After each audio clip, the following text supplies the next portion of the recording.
I want to talk about the creatures in at the Anacrusis. Now, I think it's really helpful. Like, I will watch any GDC talk about creature design or enemy design. I think it's really helpful for all of us to share kind of the thoughts and considerations that go into this because there's a lot of little things that you just don't think about that you only learn to think about while making stuff. So first up that we're going to talk about is the Brute. The Brute is a big, giant brooding thing. The Brute in co-op's goal is that if you are soloing it, you're in a lot of trouble. But if all four of you are working together, you can take it down. You can actually take it down with what's in your clip if you have a full clip. Like, that's how I think of damage and health often, is like guns versus creatures versus number of people. And so we want the Brute. If you all concentrate on it, you can handle it. But you're spread out. If you spread out, you're going to be in trouble. Like, there's a whole bunch of things, right? And there's some ways you can mitigate the Brute some. The rocket launcher, right? The rocket that shoots rockets is a good short, really close counter. Probably the most promising is a stasis grenade. And the stasis grenade freezes time, and all of a sudden, like, you'll see the Brute leap, and we'll get it caught in freezing. And I'll probably show some videos of this. Hopefully I'll work some videos into these. And that's a really good one. And you can also get one of the stasis guns, which are like the SMB and stuff, where you can shoot actual stasis bullets that freeze it, and it works really well. In Versus, we actually changed it a little bit, that its health is down, and we give you a little bit more flexibility in its charge, but it can't do the big leap. And the reason to do that was we wanted to give a little bit more agency to the player and what was happening there. And that was one of the big changes we made in Versus for the Anacrusis. We just said creatures could be different than they are in the co-op game because this is a different space and people can understand the competitive nature of it. We always want to give you more agency. So the next one up is a strange one, unless you think of it in one way, in a couple different ways. That's the flasher. So what the flasher does is it comes on and it's very bright, hence its name, and it overwhelms your visual senses, and it'll actually pull up common and send them whoever they want. It's the same thing that happens in the Versus game. When you're in there, you won't see the flasher, as you won't see the brightness as you're playing it, because we want you to be able to see the field. But you will just right click and you could gather up all of the common, and then you just point it at one player and you can send them all that way. It's really effective. Really effective once you learn how to play it and understand that sometimes there's already a lot of common in the world and you got to play into that versus spawning your own, whatever.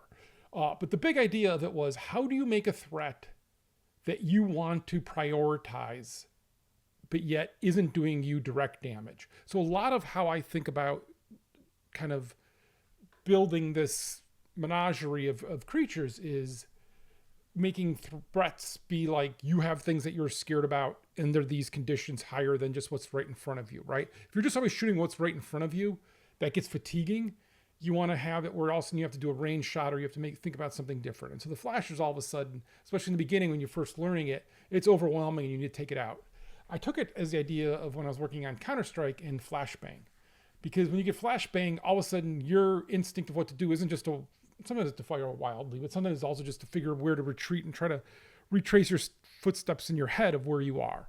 And I thought that was really interesting. And so you can think of the flasher as a walking flashbang that you have to take care of. Kind of a controversial character. Often when we were showing it early on, people were like, oh my God, you can't have this because people with epilepsy, it has nothing to do. Epilepsy is about flashing, not about brightness. And there's, if it is overwhelming for you in the game, you can actually tune it down a little bit, just because we wanted to make sure that it wasn't overwhelming players. Next is the grabber. A grabber is pretty much, if you think of the smoker of Left 4 Dead, you have the idea of it, but don't sleep on it, because the grabber, or the smoker in Left 4 Dead, has very short range and can barely pull you out of it, because we had this idea that there's going to be a smoke cloud is going to pull you in, and we just never did that, right? Like, we tried it, and whatever.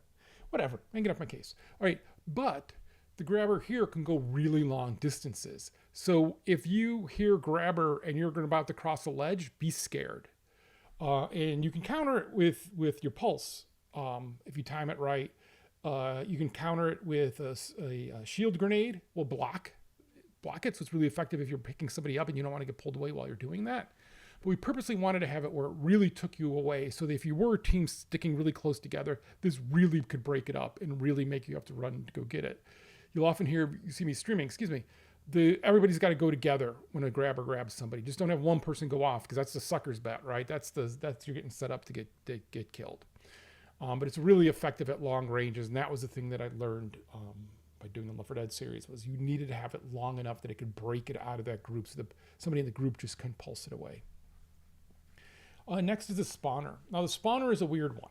So the spawner hides and it lays these little eggs, and these eggs come out and they're turrets that shoot at you.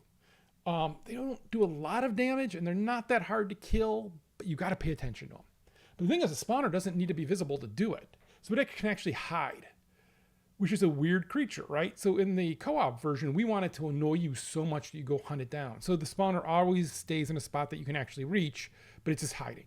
And it's to drive you to have your own agency work against you by you running away from the group to go take care of it versus staying with the group, right? I wanted something that split up the group, but that was in control of the players, and really disciplined players wouldn't do it. But then there's sometimes it's really actually good to go hunt it down, because especially if you have people going down or people being grabbed, those turrets will then go on it and just intensify the damage. Now in versus mode, it gets interesting because people start to understand how to use it. And it is purposely a really simple creature to use. Like you literally just, it turns red, you press the button, it spawns some eggs, they go off, you're done, right? That's as simple as it could be. And I wanted something for people who aren't really Twitch friendly to be able to have something where they could have impact. But then what's happened over time is the people who understand the maps in particular find places. Spawner often changes the tide of the game if done right, but it's a mind use versus a Twitch use, and it takes a lot of understanding of the world, the map, the characters. Like it's something you have to play a lot to appreciate it. And then there's the Gooper. So now, how's this? The Gooper is to the Anacrusis as the Hunter is to Left 4 Dead, but with a massive difference. So it has a, and I'll hopefully have some clips of this, that it is a creature that can shoot goo, right? So it slows you down if you walk that area. If you're on fire, because you can back into fire, you become what we call a flooper, and you're a flaming Gooper, and you can set the area on fire, and that does damage, right? And so anyone walking through that'll take damage. That's pretty effective. It's a pretty effective block as well if you want to trap people in, because slowing them down means you have more opportunity to do damage to them. But it also means if you goop them, they can't move, and they need to be freed by somebody. But now if you think of the Hunter in Left 4 Dead, the Hunter jumps on and is engaged with the player. So when you free that player, you have taken care of the threat in the area. But I wanted a threat that still existed. So if one person got gooped, do you want to be the one person to go save them if they're around the corner? Or do you want to go as a group? So a lot of this comes from me watching how Left 4 Dead players played versus, in realizing that they could really minimize the creatures often really quickly, and you do a good jump and it'd just be gone in a second because they would pair up and work. And so I purposely tried to make creatures that work against pairing, that you really need to move through the world as a group. And this is a good example because the Gooper can really lay havoc. And then in versus, we added something where he can actually do this little happy dance. So he does a happy dance if he hits somebody with goop. Like if you're playing in co-op, you'll see him do this little dance. Well, what we added is the dance explodes, and he does goop everywhere. Now, in Left 4 Dead, we had at one time the boomer explode, but it exploded because somebody shot it. That felt really bad because that means a teammate who was doing the right thing, killing an enemy, would cause havoc and bad thing. That felt bad. Here, it's the agency of the creature doing it, and it feels good. And I'll play some clips. You can end games with this because you can purposely, when someone's down and they're covering and they think they're doing everything right, you can get them and knock everyone down. Now, the funny thing is, it behaves physically correct.